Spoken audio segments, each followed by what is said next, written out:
to teach the world to sing. Sing with me. Perfect harmony, perfect harmony. I like to ride the world. Gun. And keep it company. Welcome everyone to the pilot episode, the debut episode. I'm one of your hosts, Kelton, and I'm joined this series by my good friend Dread. How's it going? Going well. I'm glad to be here. Good. I am so excited to just be kicking this off with you because we are going to be discussing in this show various fantasy worlds and the problems therein. So we're going to be doing basically 2 episodes for each fantasy world as it exists, depending on when it debuts on the various streaming service owned by a billionaire of your choice. And then we will be pushing forward with a subsequent episode to give people an idea of to what we're going to be doing. First, we are diving into the world of Westeros, also known as Game of Thrones, but I use the preferred terminology that Warner Brothers Discovery wants us to let us know because of the franchising possibility. It's the wizarding world of Harry Potter. It's the world of Westeros. I'm very confused about what exactly is happening in Game of Thrones. So, Dread, what's your background with GOT? I am going to, first of all, foremost apologize for this, but I am a massive giant nerd and I compulsively read fantasy and fiction. But it's okay to read. It's a bold claim with our audience to say that you read, but fine, I guess the bragging. Let's not get ahead of ourselves because I also am a compulsive history nerd. Oh, that's even worse. I know. It's like reading about real things. Come on now. Okay. It's really interesting. So right in this time, just to immediately date this podcast, basically, we have a Game of Thrones prequel show and a Lord of the Rings prequel show coming out pretty concurrently. The dueling banjos of fantasy sequel spinoffs that I don't give a fuck about. Tuned banjos, but so it's interesting that so both George R.R. Martin and J.R.R. Tolkien have an interesting habit, which a lot of people have emulated in different ways, including Martin borrowing this from Tolkien, of rewriting historical aspects of England specifically, or Britain, into their fantasy world. Because there's no other history that you can pull from. That's interesting. Exactly. And there's never been anything interesting anywhere else. No other center of the world, clearly, it would be a terrible. I personally do not have a desire to witness England sink into the sea. That's not something that I think about regularly. So Tolkien, at least, it's very defensible. The Lord of the Rings is actually kind of a catharsis for him, having lost all of his friends in World War I. The 4 hobbits are his stand-ins for his friends, and the moral is sort of war is hell. Ultimately, Martin is weirder in the sense that it has a deep, almost obsession with the courtly politic of the English monarchy. And so this particular show, which is House of the Dragon, is based on a in-world historical event in Westeros called the Dance of Dragons, which is based on the Wars of Secession in England after the death of King Henry I. That relates a little bit into the War of the Roses time period, or is that before or after? Substantially earlier. So actually, earlier, okay. The original Game of Thrones, or the Game of Thrones that people are familiar with, is very War of the Roses based. Okay. So this is the thing about Martin. So Tolkien actually was in World War I, and his friends died. We all saw the Tolkien movie. Number one at the box office, as people were, as he was holding his shell-shocked friend, being like, "I'm gonna name you after a 4-foot tall person with giant feet. Don't worry, buddy." Passing away. He's gonna be so whimsical. As long as you make culturally insensitive stereotypes about the Turkish people dying, I promise I will. I will never be not racist. Made a pledge to his friend. But Martin has a very much a historical fascination, and so it's very fascinating because rather than these small scale individual stories of growth and conversational or sort of development, it's much more focused on the intricacies and courtly politics of the larger scale war.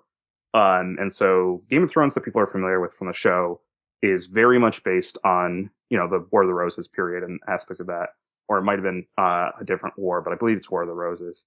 And this actually is much more in my wheelhouse, but the House of the Dragon is based on the much earlier, the fallout from one king's sort of general decision about secession in the post William the Conqueror era. Okay. Interesting. So, is it okay if I get into a little bit of the background of this? Absolutely, please. So there's in some parallels between Westeros and England. In England, real world England, unfortunately not a fantasy place, but probably worse than Westeros. Terrible place. Yes, but, yes. Being king of England for a long time was like being president of a homeschool. Like that's how it was viewed in the sort of like courtly graces of Europe. Okay, it was a backwater, and in fact, that persisted through what became known as the Plantagenet period, or the Angevin kings, which is the eventual fallout of the War of Secession in the Henry I. But before that, William the Conqueror was the bastard, like illegitimate son of a Norman, which is just a sort of general term for the ethnic group in that part of France. Basically, they later settled in Oklahoma, right? Yeah, right. Yeah, that's why everyone in Oklahoma is named Norman. Okay, yeah. Right. Yeah. William the Conqueror takes the ball. Oh, sacked for a 5-yard loss.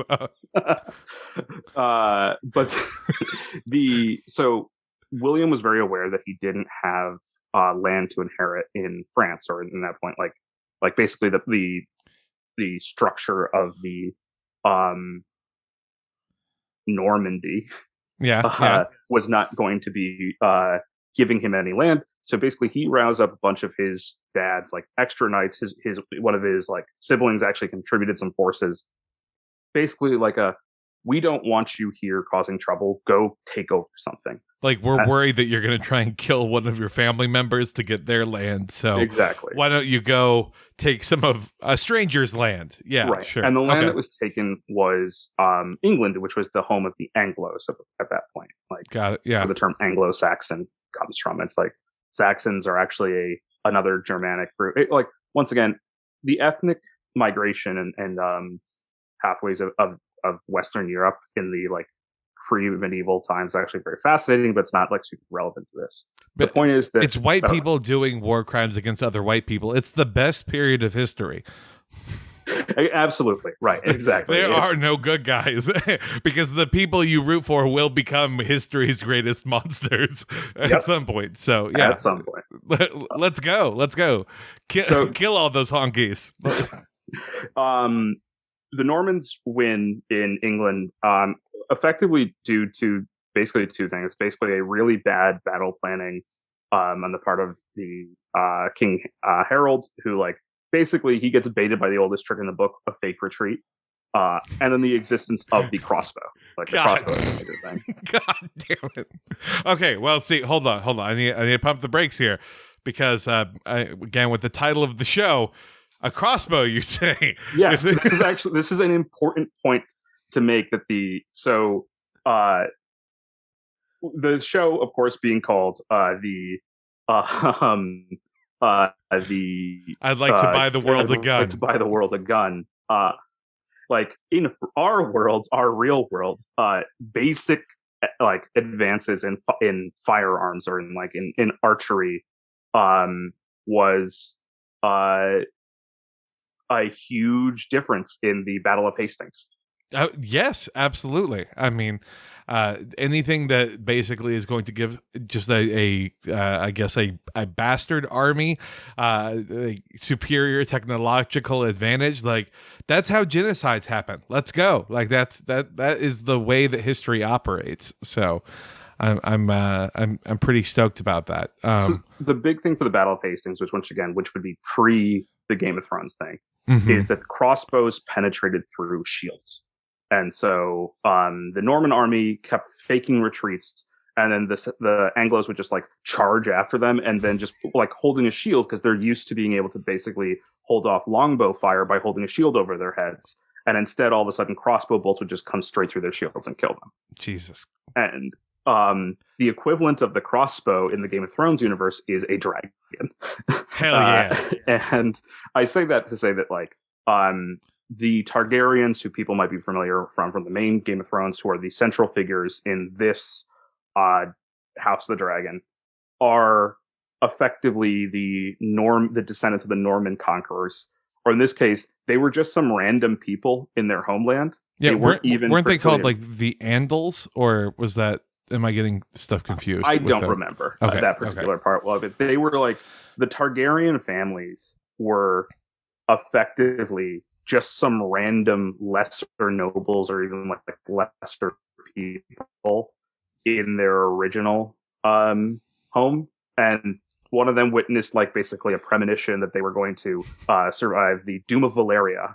And they just moved their people. Okay. I'm sorry. I just need to press pause here because I know you're talking about like the obvious influence that history has.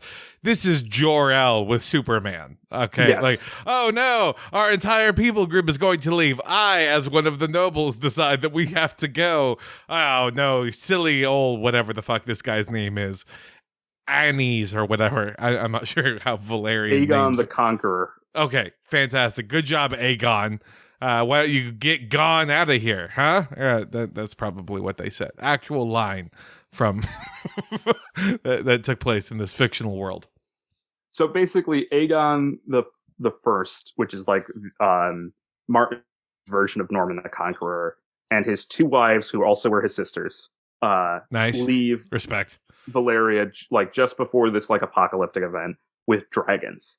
And just like how the Normans had crossbows, the Targaryens had dragons, and they used that to conquer.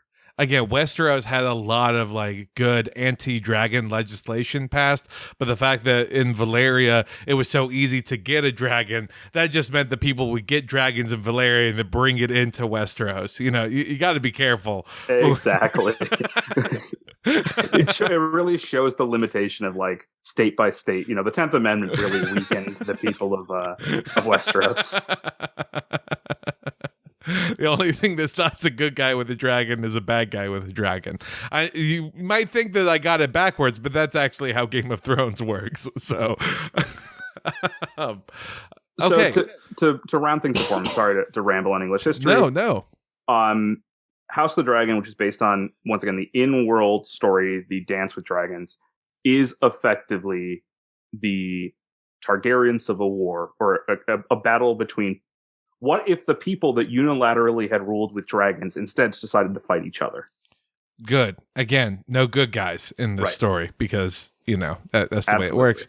It sounds like that is a terrible idea for a TV show because it sounds like this is all like historical documentation and not actual like characters that you can empathize and root for and kind of send off on their own way, but rather like it's good footnotes to explain like the fucked up past that, I don't know, like a future queen might come from that would lead to further character complexity.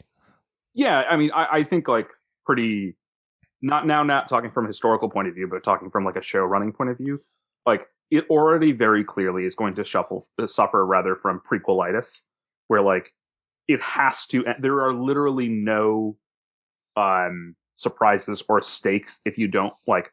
Okay, sure, you could choose to go in completely blind, but like if you've read the books, it literally tells you what happens. Like we know the ending of this, and if you have any familiarity with like that period of historical time, though to be fair, once again, Martin based all of his stuff on like the intricacies of British monarchs or English monarchs. So like you kind of can predict what's going to happen. Though unfortunately, there were no fire-eating dragons in the English Wars of Secession, as far as I'm aware. I was going to say that we know of. History is written by the victors. The only thing more terrifying than winning a war with dragons is then making sure that no one mentions the dragons. Talk about propaganda, Where's also, that? The jokes aside, like that's kind of actually one of the premises of this Game of Thrones world is like, spoiler for anyone that has not seen Game of Thrones but is listening to this podcast about the prequel. Yeah, I don't know. Yeah, sure. All two of you that somehow this like auto cued on and you're listening to it on your factory job. Yeah. At the start of the Game of Thrones show, there's actually nothing very supernatural. Game of Thrones is a very low fantasy situation for the most part, because they killed all of them, right? Exactly. Like, the dragons are dead. Yeah, until season 3. They were like big, massive dragons, of course. Those were the ones that got smuggled across. But due to also like dragon inbreeding as well, didn't they get down to like the size of like horses or dogs? Like small, little, like inbred fucking things? Like those were the last dragons. Right. So basically the end point is like, so the Targaryens who came over from Valyria inbred constantly. And that's once again Martin being like, oh, the European monarchy inbred completely, which to his credit, very true. And they also only brought like a small number of dragons, and so they had a very limited genetic pool.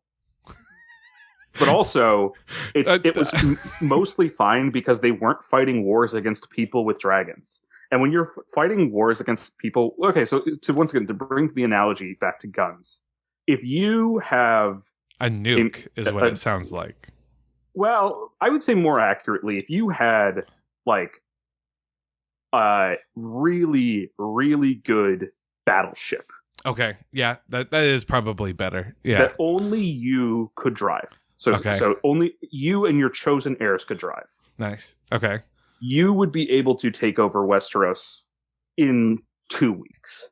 Nice. And that's what dragons were. But Perfect. If you suddenly were fighting somebody else with an equivalent power battleship, and also over the generations, you had just not kept up with this battleship, you would just like, you'd had to use like inferior parts to maintain it and stuff, and it was a weaker battleship somehow than it was at first, and like an inbred battleship. Right. The cannons don't shoot straight. They're right. little cockeyed. And in order to make sure that only your line could control the battleship, you interbred your family inbred entirely. So now the commander is like sitting in a chair and like talking to himself and kind of has like one eye like drifting at any given point. I feel like we've created like an amazing water world reboot for exactly.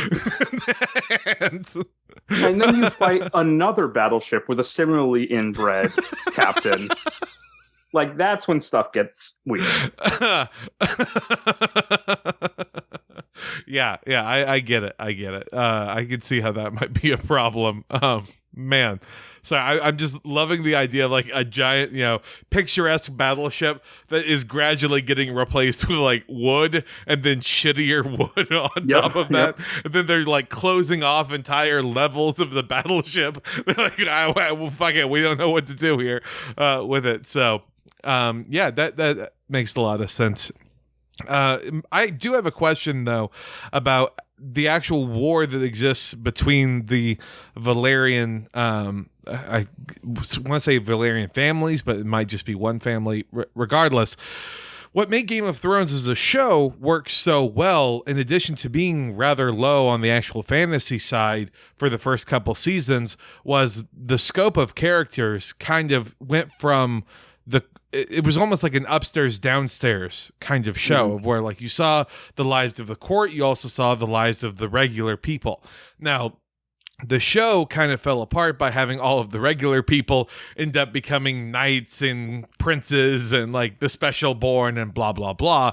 And so you lost a little bit of that kind of touch later on.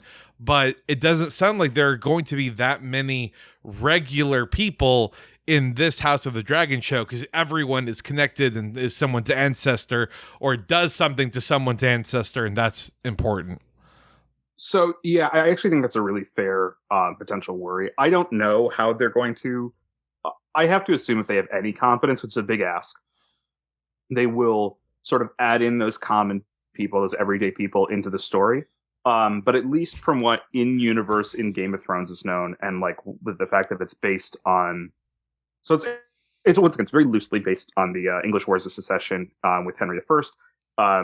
Henry I died and had left the throne to his daughter, Empress Matilda, and then effectively, despite the fact that he had like committed to supporting Matilda, he or his might have been his wife, Empress Matilda, but it was some, maybe both. You never know with these things. Or secret daughter, who knows? Like, I actually think both his wife and daughter were named Matilda, but they were two different people. Good. Good. But so her cousin Stephen, basically sails across and is like, actually can't leave the throne to a woman, Can't do that. Original dudes rock man himself, Stephen Exactly. of, I don't know, what area was he from? Auschwitz? He's just credited, I believe, as I think he's Count of Bologna. Oh, okay. Or literally Steve Bologna. from Bologna. Yeah. I cook the meatball. I hate the women, indeed.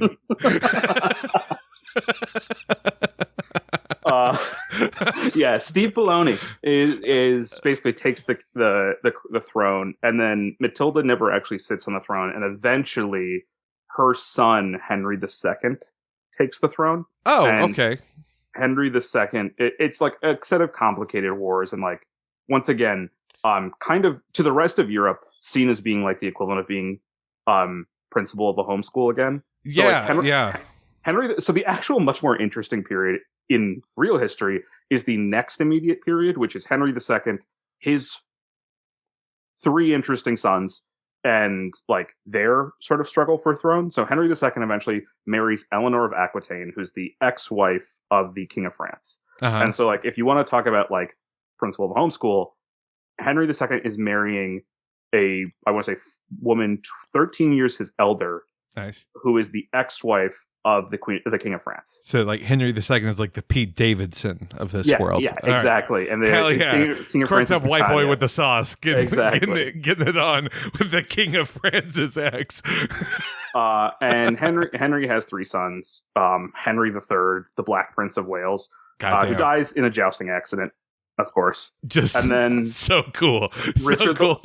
Richard the Lionhearted, who dies from an infected arrow. Even better, because he was the Crusader guy, right? Yeah, he was. He was I hear God calling me, sending me to Jerusalem. In reality, what he heard was, "Oh, I want to go spend time with my three gay lovers," and allegedly in the Holy Land. We don't need to say allegedly. I don't think we're going to get a lawsuit. You never. And then King John, and so it's actually very interesting that those three. So a lot of British folklore that has survived in the modern times is either about or from that era. So Robin Hood is set in that era, with King John being the antagonist and King Richard being a sort of form of protagonist. But there's a lot of evidence to show that some of the earliest Arthurian myths that have been sort of canonized into the King Arthur myths were actually came up with by the court of Eleanor of Aquitaine as children's stories, basically. Yeah. It is amazing when people are talking about well, how long are Marvel comic books going to last if we don't put a stop to them? My answer is forever, because that happened with fucking King Arthur, because it's stories meant for children. Please go the fuck to bed, Prince Stephen of Bologna the Fourth or whatever, and he just won't shut up. And you're have I told you the story about the guy with a bow and arrow who would hunt deer in the woods? Cool. All right, let me tell you all about him. And he had a friend named Little John who was actually kind of big, and Friar Tuck. Yeah. Okay. You guys sticking with me with this storyline? Awesome. What if I made them foxes, you little furry fucks? Huh? You like that? So the end all be all is in the Game of Thrones in Westeros. The show, I believe, is actually set. It probably takes place before what is called the Dance of Dragons, which is this effectively 2-year war, horribly bloody 2-year war. Turns out if you have dragons, you can rack up kills pretty quick. I'm sorry. Yay, more spectacle with no stakes. This is exactly what I want at the beginning of a show. No. Well, I suspect the beginning of the show will actually start before this 2-year war, and it'll be the build-up period. So in the show universe, what we know from, once again, it's historical record, once again, like fake history within the Game of Thrones books, is that this one king has a daughter. He basically doesn't have any sons, and he names his daughter as his heir, and he's you're gonna be my heir, and this goes well. This goes amazingly well. In fact, it goes so well that it in fact goes terribly Oh, okay. Shocker. So, Who would have known in this society as constructed? Right. So this guy has a daughter, and then he has a brother, and his brother is the Matt Smith character. Fuck yes. Oh, this is so great. Yeah, because he's like, I should take the throne. No, actually. No, he's not? Okay. As crazy as it sounds, no, not right away. What happens is this dumbass, the king, lives long enough that he's like, I should remarry. And so he remarries to another person who he has 3 kids with, including a son. Oh. After he has already promised his daughter the throne. Oh. And then the dumbass dies. Nice. Wild card situation there. Exactly. And so during this time, the daughter marries her uncle to secure her throne position. Question mark. Yeah, not great. So Matt Smith is going to be a groomer. So we're going to start with that right there. So he's marrying the daughter? So Matt Smith's character, who's the uncle. Yeah, marries the daughter who was in line for the throne? Who will be the main character, I suspect. Oh, okay. Well, cool. So he gets to basically rule regardless then. All right. Not exact. It's complicated. Listen, I don't know much again about fantasy or history, but the second you marry your niece, you're allowed to rule the kingdom. Right. That's how it works, actually. And then you get to say fuck off to your nephew, who is also your cousin, who's also your brother-in-law. Basically, yes. Nice. This is gonna. I love how, like in Game of Thrones, how they have like the family tree type situation. I imagine in Valyria, they're just like, we're not gonna bother because it looks like a hornet's nest just folding in on itself. It's an Ouroboros of just fucking. Yeah. So basically, what happens is like, I think his name's Viserys the First. Has Rhaenyra. And then, like, a whole bunch of the families, like, swear fealty to Rhaenyra or Rhaenyra or however it's a bunch of R's, A's, E's, N's, and Y's. Yeah. Like, just throw them together, throw in a wall, and you're going to get it. And, like...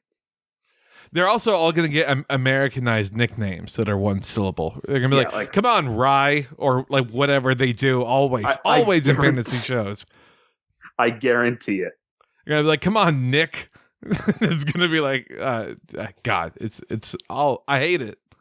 So, basically, because this guy remarries and has these other kids, Rye marries her uncle, tries to secure down the throne, and then there's a schism where like a bunch of people are like, hey, I know we promised that we were gonna like honor this girl as like this woman as like the queen, but like, come on, she's a woman. Like, we can't do this shit.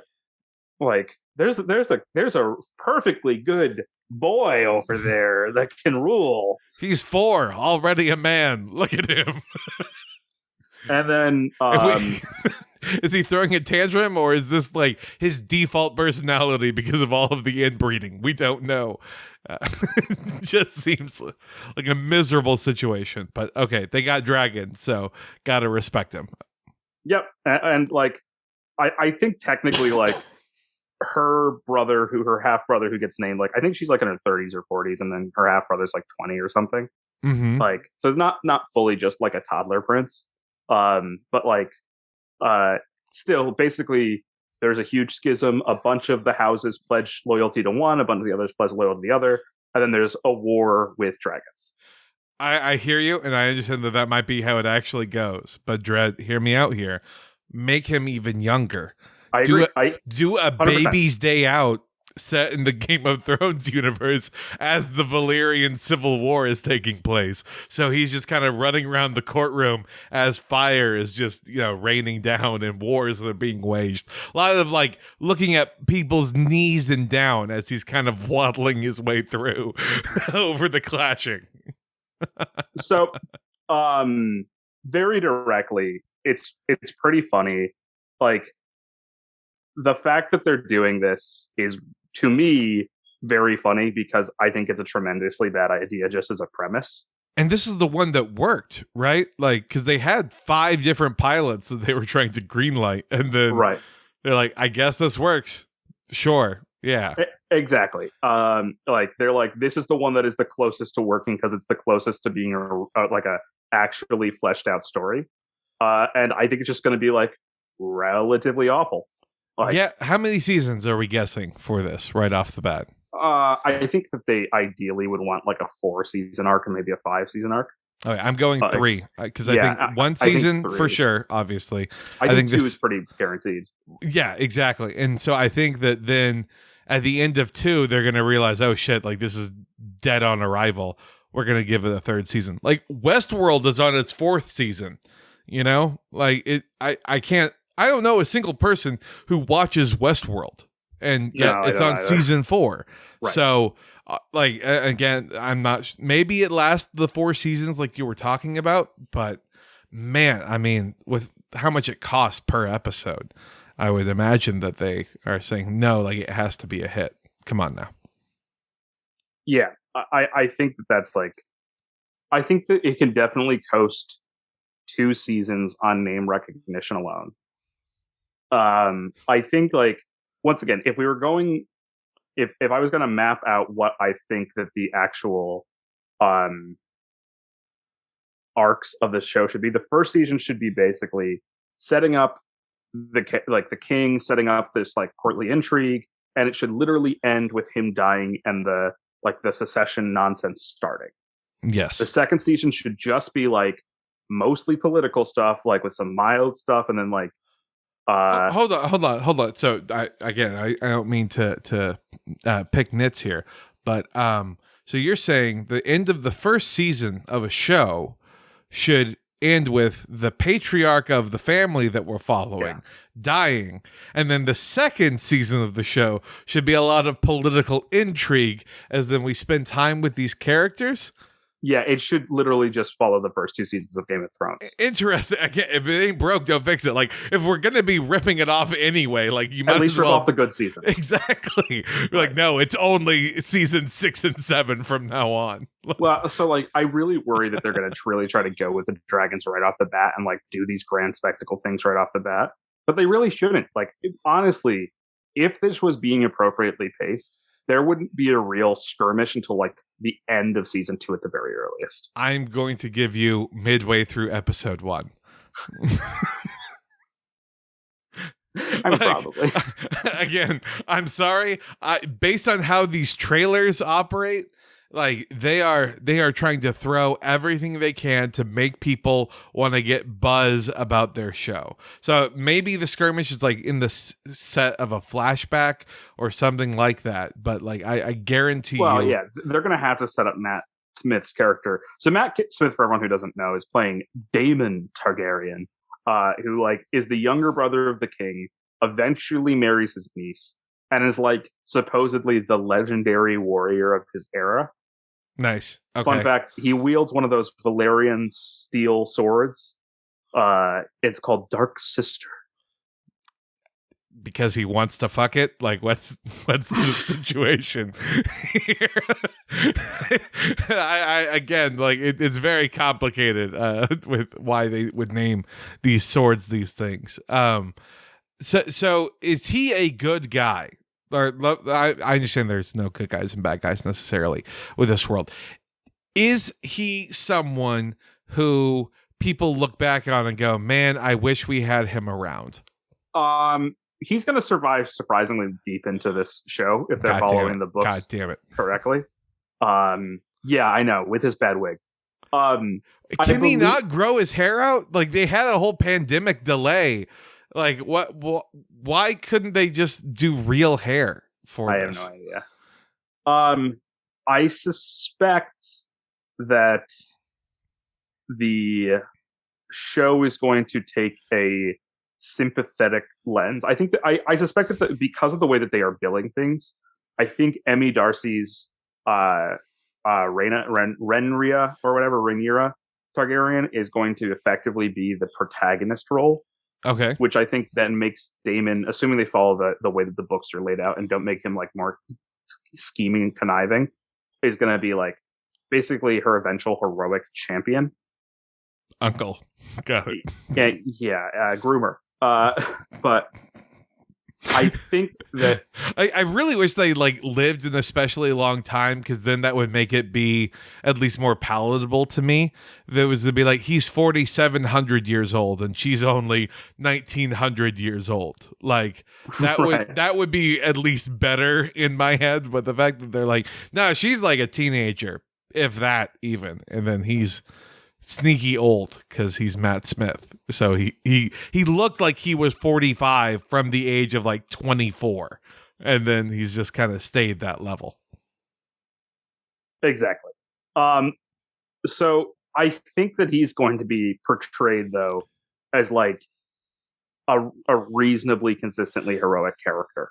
And considering that, like, so the two sort of like the Matilda and Stephen characters, so to speak, are that Emmy Darcy and then Tom Glyn Carney or something, who's been in like Dunkirk and actually I think in Tolkien as well. He's like a sickly looking blonde with like I was gonna say head. Stereotypical British actor number 4. Here, actually, let me drop a URL to show you exactly how British this man was. Oh fuck yeah! All right. Appropriately inbred. Casting call said we need someone who looks like there are 5 generations of inbreeding taking place. Yeah, if I saw a black and white photo of this guy, I would have thought he died in 1918. Yeah, I mean, he looks like the lead singer of Sum 41 got a nose job. Yeah, this motherfucker, absolutely, man. Like, it's nice to see that Victorian era faces are still a thing somehow. Good casting work by these people. Yeah, at the end of the day, like, so those are going to be the two sort of like main, I don't want to say combatants, but like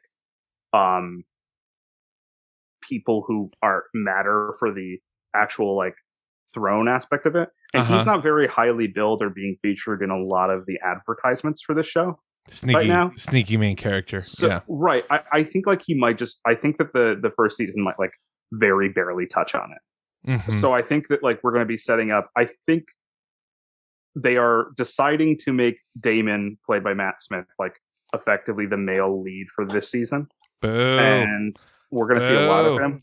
Boo. And then his niece wife is going to be the female lead. Niece wife. Hell yeah. Again, relatable characters that we can all root for.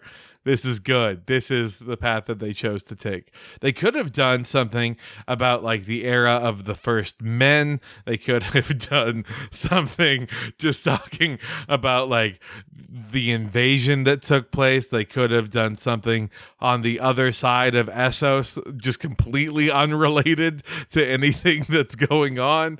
But no, it's nice that they did this. This is the pilot that worked. And I think there's a non-insignificant part of that that's about the fact that this is the one that the first 2 seasons are going to look the closest to the first 2 seasons of Game of Thrones. This is very much them trying. They're not swinging for the fences with this. You know, like they are like, we need a solid generating buzz kind of a hit. And that will be this. And I don't understand why Matt Smith was chosen. Like, there are just like any other old Game of Thrones actor you could have gotten, like I don't know, what's his name, Dickon, that's in the Umbrella Academy now. Like, come on, absolutely. But he's already in Game of Thrones is the problem. He gets burned up in season 6. Yeah, I was gonna say for 2 episodes. When has that ever stopped Game of Thrones from doing recasting on stuff? I understand that, but like you add facial hair and you make him blonde, I guarantee you no one's gonna recognize him. Can I tell everyone the real secret of what it is? Okay, go ahead. It is right now the status of Game of Thrones as a prestige television show is so medium or moderate that there are not higher grade actors or actors with more promising career paths willing to sign up for multiple years of the show. God damn it, you hit the nail on the head. It is like, so here's the thing, like people are like, oh, like why not cast like a Timothée Chalamet or even like a Tom Hiddleston? Like Tom Hiddleston for like, if you wanted like an age equivalent to really get that weird niece uncle dynamic for like Matt Smith, you'd pick like a Tom Hiddleston or like even like he even has that look, right? Like, Yeah. and we know he can pull off blonde because he was going to be Thor, or he has those casting videos where he was, that color in it. Whatever. Yeah. I guess Loki season 2 is more important. Literally, like even like characters that don't have like super existing things, but whose star might like give them access to other stuff. Like, and what even we only want to focus on British actors, like the Tom Ellis who was in Lucifer, or like some of these would be great. Wow. Yeah. Okay. Sorry. Oh no, yeah. I agree completely. I think he would have been a perfect male lead for this. Like, that's the thing is like right now, there were not actors that would have signed cheap enough that were willing to stay long enough, because they probably signed for like. So to put this in football terms, basically all of these actors' contracts are probably 5 seasons, with 3 of those seasons being team options. God damn it. No, you're right. I just think, that isn't Jude Law being like young hot pope on HBO? Like Jude Law seems like he's like default sinister blonde actor man, right? Again, I think that what it really comes down to is like, there are a lot of people that really love Matt Smith, mostly younger millennial, older Zoomer. I think they want to call themselves younger millennial. Come on now, how long ago were his seasons of Doctor Who? Come on. Well, so it's actually not even the Doctor Who. It's the people who loved him on The Crown for some weird reason. Dude, you're right. I'm sorry. No, you're but like, so he's a name brand actor who doesn't have a ton going on. Like, he was in Morbius. Mm-hmm. Like, he was a great part of Morbius Smith coming in. Like he's been what, Prince Philip and Morbius in the last 5 years, or not Morbius, the Morbius villain. No, he's been Morbius canonically. But that's the thing is like, so I guarantee there weren't higher profile or slightly lower profile, but like more promising actors who were willing to sign up for 5 seasons, basically, of commitment. Okay. Because it's not a guaranteed star vehicle anymore. Yeah, I'm looking through here. Okay, we got James. I'm just going to run through some names. Yep. I need you to tell me yay or nay as to whether or not like they turned it down. Like, if you think HBO approached them and was like, hey, do you want this? And then they said no, I need to know what your opinion is. James McAvoy. Yes, definitely approached him, said no immediately. Probably just in email. God damn it. Aaron Taylor Johnson. Almost certainly, I think he turned it down because he's doing other stuff. They probably had actual conversations to him, but he was too expensive. God damn it. Okay. Charlie Hunnam. What's Charlie Hunnam doing these days? I don't think they approached him. Okay. He also has like an American face, doesn't he? Yeah, that's the problem. Is too American. Yeah. Too American. That Englishman looks too American. Yep. Have him marry his sister, produce a kid, then cast that kid. You need that right element of, glass behind the eyes, kind of a thing going on. Luke Evans, he was in The Hobbit. Seems like that's like his tier for Dracula Untold. I don't think they approached him. I think his star has fallen too low. That he's not enough of a name brand. All right, Luke, I know you're listening. Get your agent on the phone. Season 2, buddy. Come on now. I don't know, what was his name? Bard of Lake Town? Some bullshit like that. Have him be there. Be like, I don't know, my name is Yard. AEYIRDEEY or something. Exactly. Perfect. I'm not sure. Dan Stevens. He's too big a name, I would think, but he's. I think actually Dan Stevens falls into that exact level of where he was probably comparably expensive, or would have been comparably expensive to Matt Smith. However, the built-in like sure, he can bring in some Downton Abbey crowd, which is some rabid people, but that's not really who they want.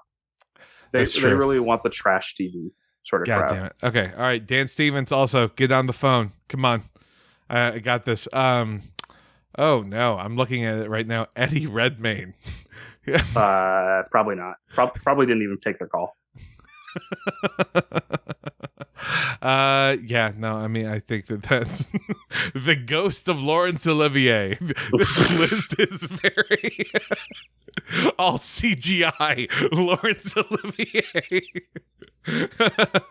Have Andy Serkis, but as Laurence Olivier as a character in the House of the Dragon. That's where half the budget went. But don't you know that he's playing actually all the dragons? I thought that was Benedict Cumberbatch trying to do his Smaug impression again. I mean, like, okay, this is a guy who I genuinely think, though, they could have gotten, would have been affordable, and I think this is a real miss on their part, is Mark Strong. I actually agree with that. I think Mark Strong would have been a good casting choice. I, however, think once again, in the mind of a studio trying to hit a home run, like Mark Strong has only ever played really, really like turned in incredible performances. I think they wanted somebody who would look more believable with hair. Okay, that's fine. Okay, well, what about Riz Ahmed, Sound of Metal style with the blonde hair? You know, Riz Ahmed is too good of an actor, even if they would consider non-white actors, because the show. Can you imagine the Game of Thrones being like, but they're not these pasty blonde Targaryens? Oh my god! Yeah, no, they don't have a black character already in the show that's getting an unnecessary amount of hate. Right, the first actual black main character in Game of Thrones, and just completely getting ripped on that. Yeah, people are losing their absolute mind. Tim Roth. Sorry, I think not big enough is the thing. Once again, their goal is they want somebody who has enough. Once again, I think great actor, but they want somebody who has enough name recognition that people are going to show up just for him. Okay, and Matt Smith's the cheapest they can get for that. No, you're right. In terms of bang for the buck, I absolutely do think that. I am now just looking through the list, and I'm very, very, very mad because I'm just thinking of not necessarily as the Matt Smith role, but all of these other actors. I'm like, yeah, they were available. What's Jason Isaacs up to these days? Lost in Space season 4, not being on Star Trek Discovery. Come on now, get the he was in Harry Potter. We know he can do the blonde hair, blue eye kind of thing. So I think the problem is once again, people would just see him as Malfoy or Lucius Malfoy. You're right. That would suck to be associated, constantly with a better franchise. That's not something House of the Dragon is trying to do whatsoever. That actually, now that I think about it, I would love it if they just cast all Harry Potter actors in the House of the Dragon show and then didn't acknowledge it the entire time. I just think it's I think it is notable that unlike Game of Thrones, where the highest profile actor in Game of Thrones was Sean Bean. And spoiler alert, Sean Bean, as Sean Bean is wont to do, dies in the end of the first season. Hell yeah. And in this show, the highest quote unquote profile actor, it's Matt Smith, and then Graham McTavish is the next highest profile actor. By a pretty wide margin too. The rest of the cast are they've been tertiary actors. They've been really good actors in other stuff potentially, but none of them are have really carried a specific property. And I think that they're okay, we're not gonna cast one recognizable person and kill him. We're gonna milk this one recognizable person for as many seasons as we can. I mean, and honestly, Graham McTavish is an amazing choice. I have. Oh yeah. I would watch so much more with him than anything else. Just it's weird. Did you watch Preacher by any chance? Yeah, I love Preacher. I thought it was a very fun show. Okay, see, I watched seasons 1 and 2, and I just the third one for whatever reason I kind of trailed off and never got to it. But him being the Saints of Killers, I was like, hell yeah! And then him being in that other fucking show, The Witcher. Yes. I'm like that. Yeah. All right. There's your Game of Thrones audition. Well, so let's go from there. Saint of Killers. Saint of Killers has 2 6-shooters. Let's talk about what you would need to take over Westeros in the era of the House of Dragons. Oh, absolutely. Yeah. No, I mean, we do need to focus up on here. We can't just keep on fan casting, right? Posh, effectively post-release fan casting. No, this is season 2 is what it is. Exactly. We're starting the drum beat now for these actors. And then, no, okay. So going in, again, I haven't seen episode 1 yet. We're recording this on Sunday afternoon. Episode 1 drops Sunday evening. And so we'll come back in 8 or 10 weeks from now, whenever it comes out. I don't know if there's a mid-season break or what. I hope to God not. But anyways, I'm pretty convinced that as of right now, all I would need is a giant crossbow, like what existed in like the I think it was season 7, season 8 of Game of Thrones, of what they had, because honestly, I'm surprised that it took people as long as it did for that, because they're like, oh shit, how are we going to take down like this giant flying battleship in the sky? And then someone was like, I don't know, let's hurl a pillar at it. And wouldn't you know it, it fucking works pretty well. So that's what I think is just one of those. I also really like the idea of, I know they're not going to do this, but just every Valyrian having the anti-dragon giant crossbow. So it's just like the opening scene, you're seeing like hundreds of dragons coming in, and then just hundreds of giant crossbows firing off simultaneously, and then you're left with like 2 dragons for the rest of the show. On a scale of one guy with a stick to an international space laser, I would rate your ability to take over Westeros as being 400 Normans with crossbows of various sizes. Fantastic. I will take that. If you give me 400 Normans that are not inbred, hands down, it's great. We're going to break their bird bones, no problem. It's going to be like, oh, no, what are you going to introduce us to next? Citrus? Oh, please stop. Direct sunlight. It hurts us. And then, like, to really mess them up, I'm going to have 5 blocks, and I'm going to have them all turned at slightly different angles, and then I'm going to leave them on the ground. That's going to mess with the Valyrians for, like, 3 weeks. Going to really annoy them. Not going to know what to do with themselves about it. No, I really do think that, like, 400 people that haven't fucked their cousins. Granted, you told me that it's 400 Normans, which might also exist. So am I having my own inbred army as well? No. We're going to say that you get 400 commoners. Okay. Greater genetic diversity. Fantastic. I will take that. They might be missing their teeth. They might, be suffering gangrene. It's okay. You're going to get 400 commoners with various crossbows and a couple of instruction manuals with pictures, not with words. I was about to say, please don't make me teach them how to read. Teaching the fundamentals of agriculture, like weeding things out, saying like not everything has to be boiled potato over and over again. Alternatively, I think one 1940s US battleship would also you would also take over Westeros. And if you give me a battleship, I will destroy Dragonstone, no problem. Just imagine the sheer terrors. They're like, we have to get rid of that floating fortress on the sea. Send out the dragon. Oh no, the heads have come off of their bodies. Oh no. And then they're having to send out progressively smaller and more inbred dragons out.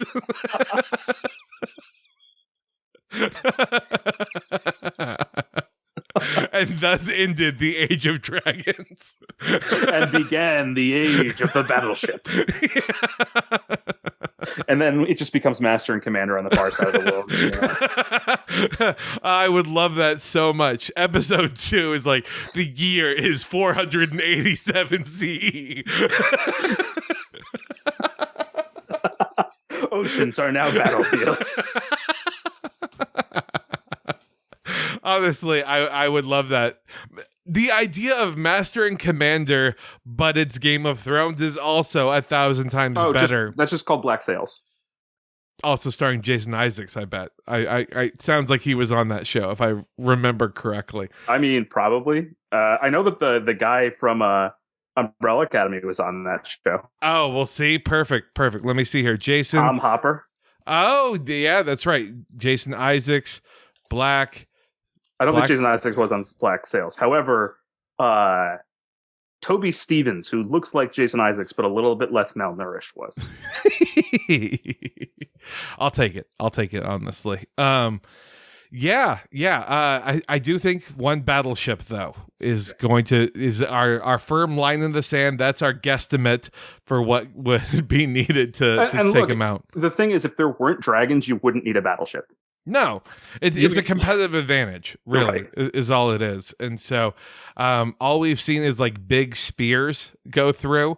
And so I do also really, really, really like the idea of doing a fake retreat and then the dragons swarming over and then just shooting a giant catapult at them as that takes place. Because that's my theory. Their commanders are inbred. It feels like that would be very effective. It's the tactical advantage of the peekaboo strategy. They've gone over the hill. They've stopped existing. We can't see them. Oh, time to resume our normal activities.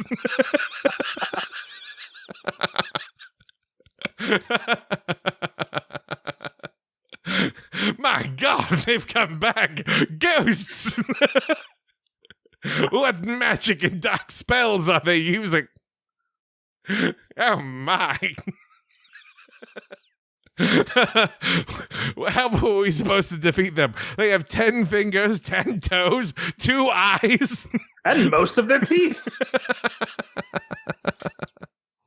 Yeah, unfortunately, I do think that my Storming Norman crew is going to, unfortunately, again, really, really die as we try to make the giant crossbow. But once we get that, I just need like 4 of them, and then we'll be fine. If you're assuming that you have pre-built giant crossbows, I give you like a 90% chance in that battle.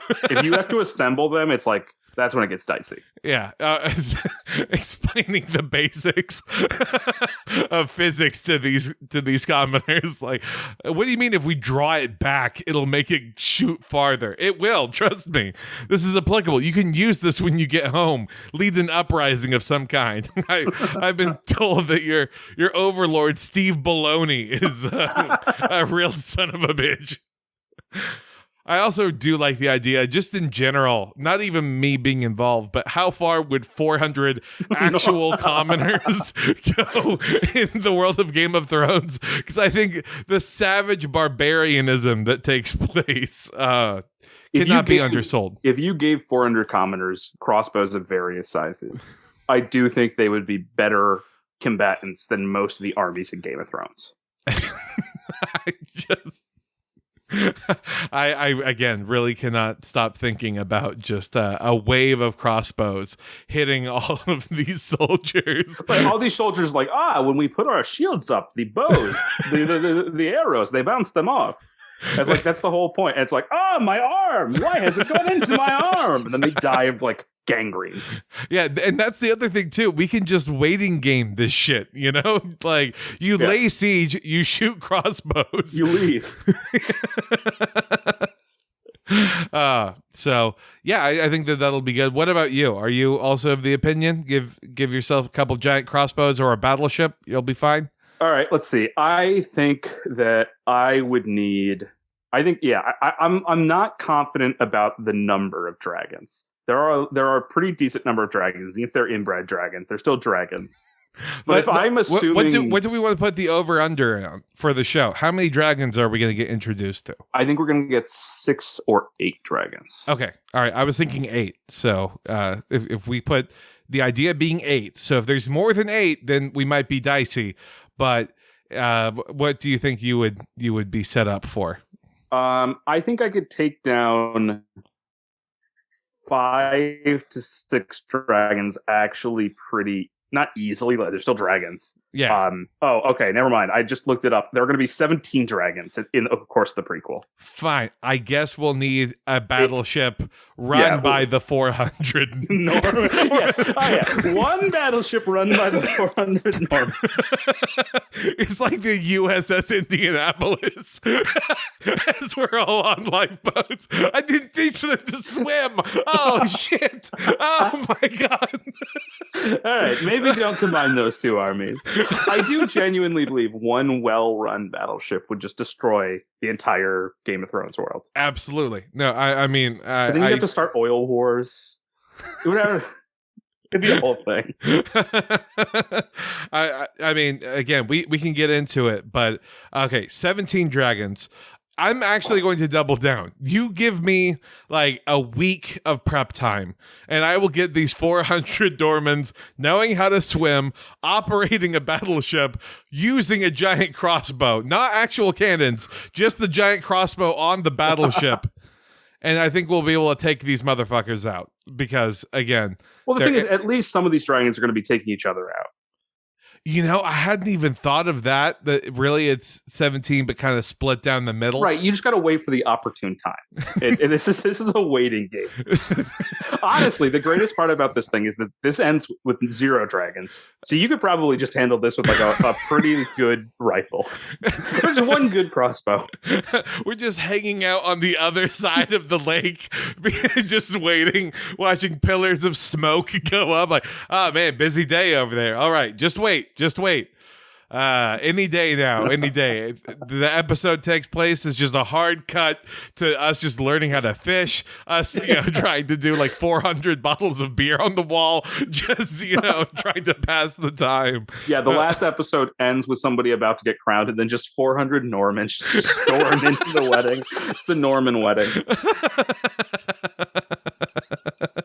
Just angrily and incoherently shouting in French. Absolutely. And because of these guys, based on what it is and based on the idea that, they all serve at the behest of a king who got cucked by the Pete Davidson of his era, I'm just viewing this as like proto Elon Musk fanboys, essentially, is what's taking over in this place. So they are not the smartest. They are definitely not the most clean, but they have just a fanatical, undying loyalty to me because I promised them a couple of like cool pictures of an ape that they are. They don't even know what an ape is. They've never heard of it, but they're like, oh yeah, it's going to be valuable. This is going to send my kids to the market.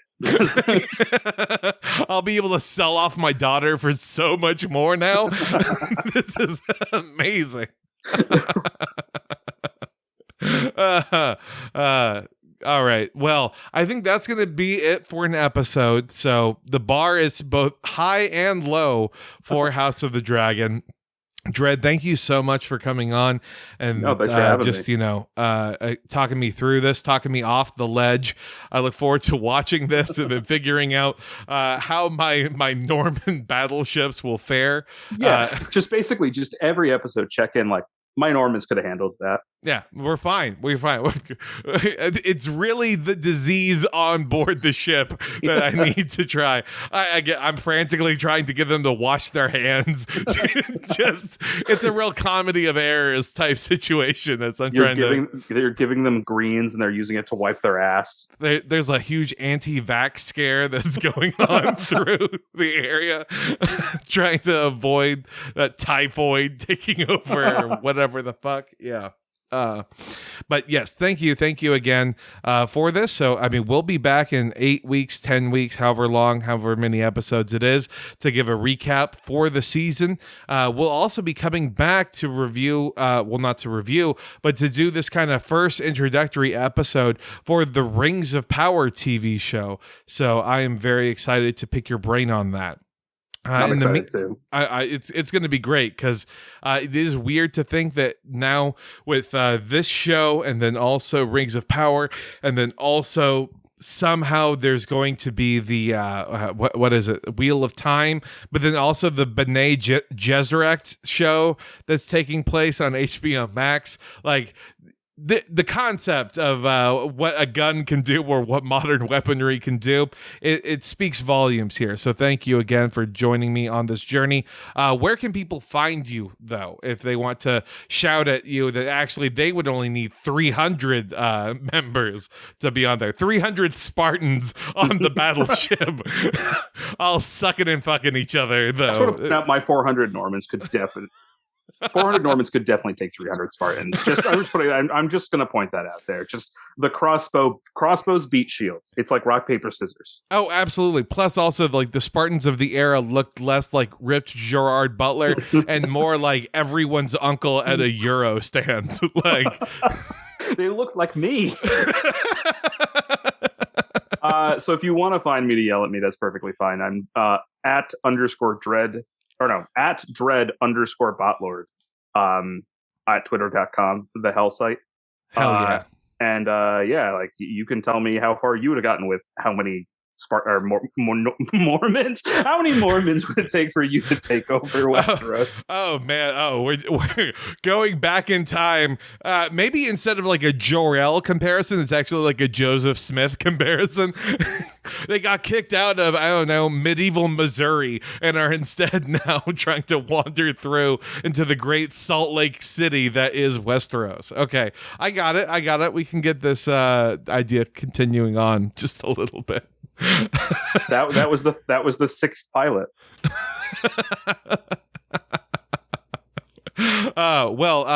For everyone, I mean, y'all know where all the plugs are in the PDG side of things, on the GIGO side of things. So it's great. You can find me at Forgotten Alamo. Go ahead and please just continue to berate us. You have 8 weeks to do it, to Monday morning quarterback us and tell us exactly where we were wrong or what we missed. But we will see y'all for the Rings of Power. Bye. Goodbye.